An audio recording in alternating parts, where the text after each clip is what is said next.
Brought to you by Agilus Diagnostics.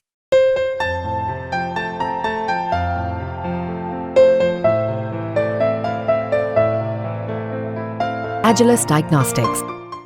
नमस्कार दोस्तों, आप क्राइम तक देख रहे हैं। आज बात करते हैं कोलकाता मर्डर केस की। इस केस में डेली कुछ ना कुछ डेवलपमेंट हो रहा है। दरअसल आज उस समय हड़कंप मच गया जब एक परिवार का स्टेटमेंट, यानी जो ट्रेनी डॉक्टर थी जिसका रेप का मर्डर हुआ था, उसके परिवार की तरफ से कहा गया कि कोलकाता पुलिस ने उनको रिश्वत की पेशकश की थी। सवाल ये उठता है कि कोलकाता पुलिस का वो कौन सा अधिकारी था जो रिश्वत दे रहा था, और रिश्वत क्यों दे रहा था। हम सबको पता है इस मामले में किस तरह से कोलकाता पुलिस की शुरुआत से ही छीछालेदर हुई। जो इन्वेस्टिगेशन हुई, कोर्ट तक ने यह कहा कि इन्वेस्टिगेशन किस तरह की इन्वेस्टिगेशन हुई। इस मामले में एफआईआर बहुत लेट दर्ज हुई, क्योंकि इस मामले में जो जानकारी पुलिस को मिली वो बहुत एक तरह से कहा जाए डिले इंफॉर्मेशन दी गई थी। इसके अलावा इस मामले में कुछ और पहलुओं पे मैं डिस्कस करना चाहूंगा। इस मामले में शुरुआत में संदीप घोष, जो कि पूर्व प्रिंसिपल था, उसकी भूमिका भी सवालों के घेरे में आई। और संदीप घोष ऑब्वियसली ये कहा गया कि भाई टाइमली पुलिस को इंफॉर्मेशन क्यों नहीं दी गई, क्या उन्होंने सबूतों से छेड़छाड़ की या नहीं की। हालांकि उनके खिलाफ करप्शन का केस दर्ज हुआ है दोस्तों। इस मामले में उनके खिलाफ कोई मुकदमा दर्ज नहीं हुआ, यानी कि यह माना जाए कि सीबीआई ने उन्हें क्लीन चिट दे दी है संदीप घोष को। क्या संदीप घोष का इस पूरे मामले में कोई रोल नहीं था? अभी कुछ नहीं कहा जा सकता, अभी जांच चल रही है। लेकिन एज ऑफ नाउ ये कहा जा सकता है कि जो जांच की दिशा और दशा है वो कुछ इस तरह से है कि संदीप घोष को करप्शन के केस में बुक किया गया है। चलिए इससे पहले वाली बात पर आता हूं, जो हम कर रहे थे कि परिवार ने आरोप लगाया कि कोलकाता पुलिस के कुछ अधिकारियों ने उनको ब्राइब किया था। हम सबको पता है कि इंफॉर्मेशन लेट दी थी परिवार को घंटों इंतजार करना पड़ा था, और उसके बाद उनको बॉडी हैंड ओवर हुई थी। अंतिम संस्कार करने की बहुत ज्यादा जल्दी थी, इस तरह के परिवार ने आरोप लगाए, यानी पुलिस को। सवाल ये उठता है कि शुरुआत में परिवार की तरफ से भी ये भी कहा जा रहा था, उनके रिश्तेदारों की तरफ से, कि सुसाइड की बात कही जा रही है। बिना जांच पड़ताल के कैसे सुसाइड कह दिया गया? अभी तो इसमें यह होना चाहिए था, जहां तक इन्वेस्टिगेशन अभी तक सामने आई, कि 9 अगस्त की देर रात को पूरा मामला हुआ था, अर्ली मॉर्निंग जिसको कहा जा सकता है। उसके बाद पुलिस को करीबन 10 बजे के आसपास इंफॉर्मेशन मिली थी, यानी 10 तारीख को 10 बजे सुबह। इस बीच कई घंटे बीत गए थे जब पुलिस को इंफॉर्मेशन नहीं मिली थी, और करीब 7 बजे के आसपास संदीप घोष को इस बारे में जानकारी दी गई थी। लेकिन 3 घंटे तक क्या सोच विचार चलता रहा, यह अपने आप में सबसे बड़ा सवाल है। और ऑब्वियसली इसकी भी जांच चल रही है, लेकिन अभी तक इसको लेकर कोई सीबीआई ने फुल प्रूफ फाइंडिंग नहीं दी है। जैसे मैंने आपको पहले बताया, करप्शन के केस में जरूर उन्होंने मुकदमा दर्ज कर लिया है, वित्तीय अनियमितताओं का मामला दर्ज किया, जांच की जा रही संदीप घोष को लेकर। लेकिन अभी इस मामले में उनके खिलाफ कोई और मामला नहीं है।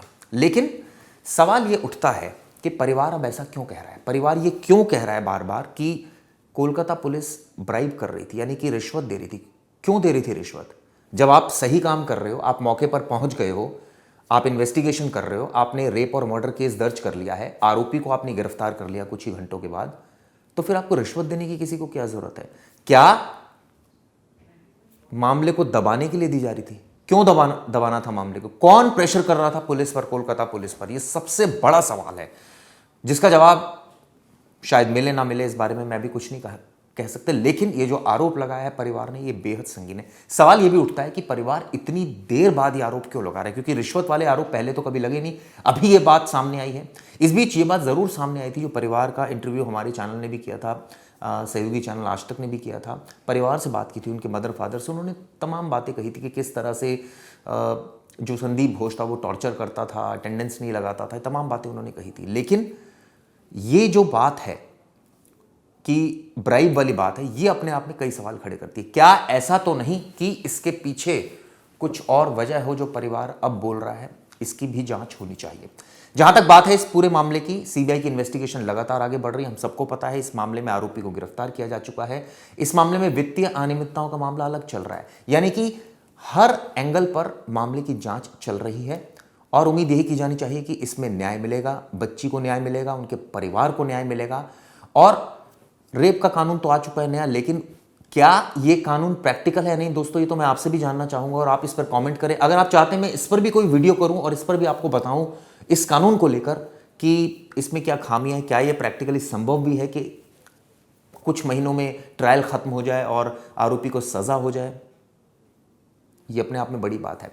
क्योंकि पेंडेंसी बहुत ज़्यादा है अदालतों के पास, तो ऐसी स्थिति में कई बार ऐसा होता है कि चीज़ें संभव नहीं होती। लेकिन जो आरोप प्रत्यारोप फैमिली लगा रही है, पिछले अगर हम कई दिनों से अगर बात करें, 9 अगस्त से बात करें, तो आज मुझे लग रहा है इस पूरे मामले को करीब करीब 27-28 दिन होने वाले, क्योंकि 9 अगस्त का ये पूरा वाकया था, जिसके बाद लगातार मीडिया इसकी सुर्खियां बना रहा, लगातार इस मामले की जांच पहले लोकल पुलिस कर रही थी, उसके बाद सीबीआई ने हैंड ओवर हुई और उसके बाद इन्वेस्टिगेशन लगातार आगे बढ़ती चली गई। परिवार के आरोप आए, पॉलीग्राफ टेस्ट हुए आरोपियों के, लेकिन डॉक्टर को क्लीन चिट। तो अभी तक ऐसा लग रहा है कि इस मामले में सीबीआई ने, हालांकि अभी कोई फुल प्रूफ तरीके से तो नहीं कहा जा सकता, लेकिन अभी तक कोई ऐसा सबूत डॉक्टर के खिलाफ नहीं आया है जो ये साबित करे कि वो रेप और मर्डर में इन्वॉल्व था, या ये साबित करे कि इस मामले में उनकी तरफ से कोताही बरती गई, चाहे पुलिस को इंफॉर्मेशन देर से देने में, या फिर क्या सबूतों से छेड़छाड़ हुई नहीं हुई मौके पर। ये ऐसी तमाम चीज़ें जो आने वाले वक्त में साफ होगी। हो सकता है कुछ फॉरेंसिक रिपोर्ट भी सामने आए, कुछ विटनेसेस के बयान सामने आए। बहुत गहनता से सीबीआई ने डॉक्टर से भी पूछताछ की थी और ये पूछा था कि आखिर उसने इतनी देर में ये इन्फॉर्मेशन क्यों दी थी, और इस बात का संज्ञान कोर्ट ने भी लिया था। फटकार भी पुलिस को लगाई थी कि ये कौन सा तरीका है इन्वेस्टिगेशन का, जब आपको दिख रहा है कि ये पूरा सीधा सीधा मामला बन रहा है मर्डर का, तो आप इतना क्यों सोच रहे थे, अननेचुरल डेथ क्यों लिखी थी। हालांकि पुलिस की तरफ से दलील दी गई थी कि उन्होंने इसलिए लिखी थी क्योंकि शुरुआत में उस तरह के केसेस में अननेचुरल डेथ लिखी। लेकिन हम सब ये चाहते हैं, मुझे पता है क्राइम तक का परिवार भी ये चाहता है, और हम सब ये चाहते हैं कि इस मामले में न्याय मिले पीड़िता को, ट्रेनी डॉक्टर को, और जो एक्शन है वो जल्दी से जल्दी हो, ट्रायल जल्दी से जल्दी हो।